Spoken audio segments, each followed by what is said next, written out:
مریض د خپل ځان علاج ونه کړي نو دا مرض زیات شي بیا هم پروا ونه کړي، نور هم زیات شي بیا پروا ونه کړي، نو آخر دا مرض کینسر ته ورسیږي. نو دغه رنګې منافقت هم دی. منافقت چې د کوم انسان په زړه کې پیدا شي نو کدا متوجه شي په دین باندې عمل شروع، عمل برابر کی، بار بار د دین مجالس کو کینی، نو دغه انسان برته دین طرف ته متوجه شي او هغه منافقت نه ختم شي. خو کدا د خپل ځان غم ونه کی، د خپل ایمان فکر ونه کی، نو د غفلت په وجه باندې دا منافقت په د انسان کې ډیریږي تر دې چې کامل منافق ته نه جوړ شي. نو دې ته بیا غیر شعوري منافق وایي چې دا هم خطرناک دی. وخت سره دا هم په خطرناک منافقت باندې بدلېدی شي. نو د دې وجه نه دا ډېر منافقان داسې وي چې ابتدا نه منافق نه وي، خو د وخت تېرېدو سره د خپل غفلت په وجه باندې دا منافق شي. او د منافقت جرړه دنیا دی، دا ده چې یو انسان کې د دنیا محبت پیدا شي. حب الدنیا، رسول الله صلی الله علیه وسلم فرمایلیو رأس کل خطیئة. او دغسې قول د عیسی علیه السلام نه هم نقل دی چې د دنیا محبت د هرې ګناه جرړه او ریښه ده.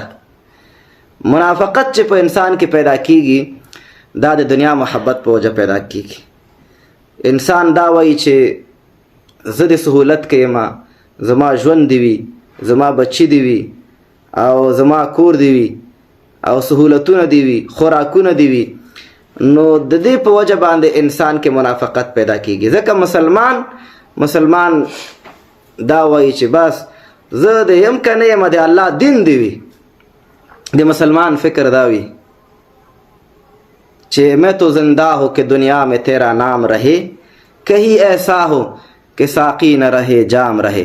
زه خو په دنیا کې دې دپاره ژوندی یم الله چې ستا نوم پاتې شي، ستا کتاب پاتې شي، ستا دین پاتې شي. کہیں ایسا ہو کہ ساقی نه رہے جام رہے. کله کله داسې هم کیږي چې ساقی مړ شي خو هغه جام پیاله هغه پاتې شي. نو کله کله انسان مړ شي خو د چې کوم دعوت کړی، کوم پیغام خلکو ته رسولی وي، قرآن کریم پاتې شي، قرآن کریم په دنیا حاکم شي. نو خیر ده که مسلمان مړ شي. نو مسلمان د ژوند مقصد دا ده. نو منافق دا وایي چې زه د بچ یم، زه د سهولت کې یم، او زما اولادونه د سهولت کې وي. نو دا دې ځای نه بیا منافقت شروع کیږي. بیا 3 مراتب دي د منافقت. اوله مرتبه د منافقت چې شروع کیږي خو د دنیا د محبت دی وجه نه، خو دا بره 3 مرتبې دي. نو اوله مرتبه دروغ ده چې منافق انسان به دروغ وایي.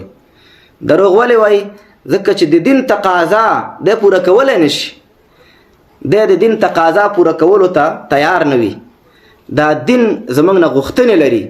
دا دین داسې نه ده چې کلمه دې وویلې او بیا وخت قرار خوبونه کوي.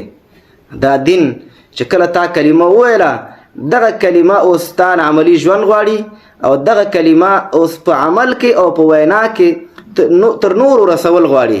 دغه کلمه چې موږ نه دا غواړي چې دغه پیغام د دغه کلمې اوس دنیاوالو ته ورسوي، نو دغه غوښتنه ده چې څوک یې نه مني هغې په مقابله کې جهاد ته تیار شي، او ته دعوت شروع کړي، او ته په دې دین باندې عمل شروع کړي. دا د دې دین غوښتنه ده.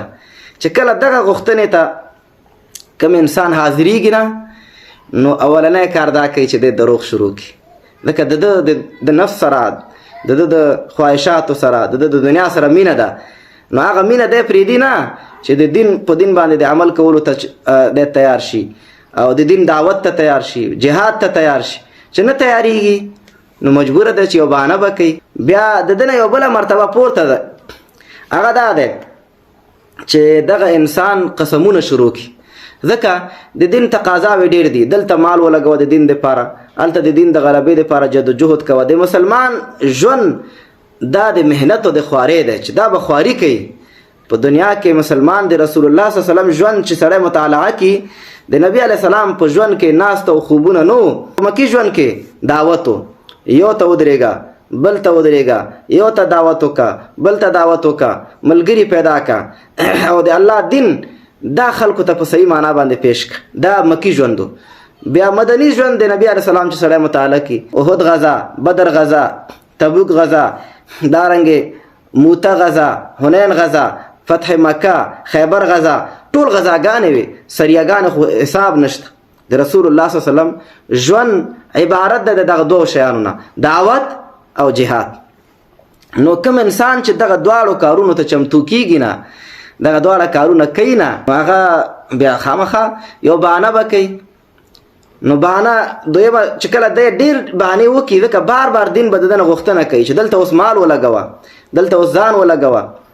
نو دا دین د غوښتنې ته چې دی چمتو کیږي نه، حاضریږي نه، نو چې بار بار دی دروغ ووایي، نو دی بیا دا ووایي چې دا دروغ زما کیدای شي ونه چلیږي نور، راځه چې اوس دا دروغ کلکول غواړي. څنګه یې کلکو؟ بیا د دروغو قسمونه شروع کړي. دلته دې صورت کې به راشي، بیا د دروغو قسمونه شروع کړي. دروغ وایي خو په قسم سره یې وایي. دا دویمه مرتبه ده د منافقت چې د دروغو قسمونه به کوي.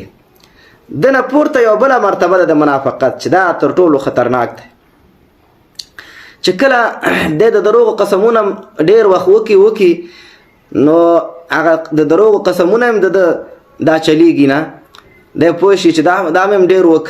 اوس به خلک څه وایي چې همیشه ته قسمونه کوي. نو دی بیا د اهل حقو سره، د ایمان والاو سره د ده په زړه کې دشمني پیدا شي، چې اصل کې مشکلات چې موږ ته جوړیږي د دغه خلکو نه جوړیږي چې رسول الله صلی الله علیه وسلم او یا چې د دین کومه غوښتنه وي دی هلته حاضر وي.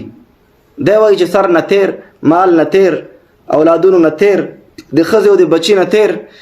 نو اصل مشکلات دی خلکو جوړ کړی موږ ته چې دوی دا نه کولی، خو موږ ته به هم د خلکو ګوته نه نیول کېدی. خلکو به موږ ته نه ویله چې ته ولې هلکه جهاد نه کوې، ته ولې دعوت نه کوې، ته ولې قربانۍ ته نه چمتو کېږې، ته ولې مال نه لګوې. دا مشکلات خو اصل کې دی خلکو جوړ کړی.